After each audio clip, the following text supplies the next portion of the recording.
All right, welcome back to Basic Assembly Constraints Part 2. This is going to give us our remainder of our constraints. We left off where we had our cube and we mated it to the top. And one way that you could check is when I click on the cube, I hit the plus button.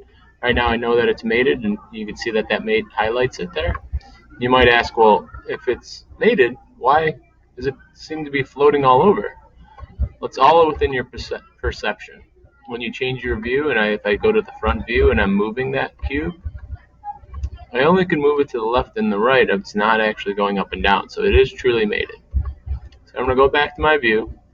I can kind of have it set up because the last thing I need to do is I need to get it flushed for this side here and this side here. So I'm going to go back to constraint, and I already have it mate. So now I could actually choose the flush. So the flush goes ahead and it lines up two sides together. So I'm going to choose side here, and hit apply. And do the same thing for the other side. Hit apply. So now that I did that, I can keep on stacking. I could go ahead and change my solution back to mate. Choose the top. I could choose my gunmetal cube. Stacks it on top, hit apply. I could do my flushes as well.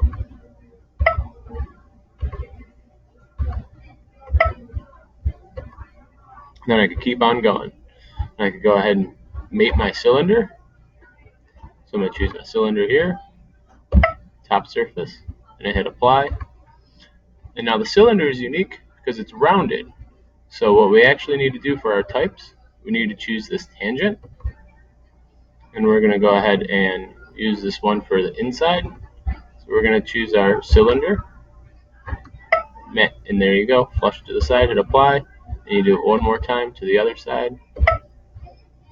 Hit apply, and now it's perfectly there. And then my last step is our triangle piece. So I'm going to go back to our regular types for mate. I'm going to choose that top part of the triangle, top part of the cylinder, flips it right on, hit apply. And then now I could flush. I'm going to flush to the side, and instead of doing the cylinder, I'm going to choose the flat edge down here. Apply it, and then I could go ahead and I could change my view so I could see this back one, this back side, and hit apply. Now you might have asked, why didn't I go ahead and just choose this side? Well, with this being on an angle, it might not flush perfectly here. So as opposed to using the angled slice, I use the one that's right perpendicular 90 degrees to the other side. And there you have it.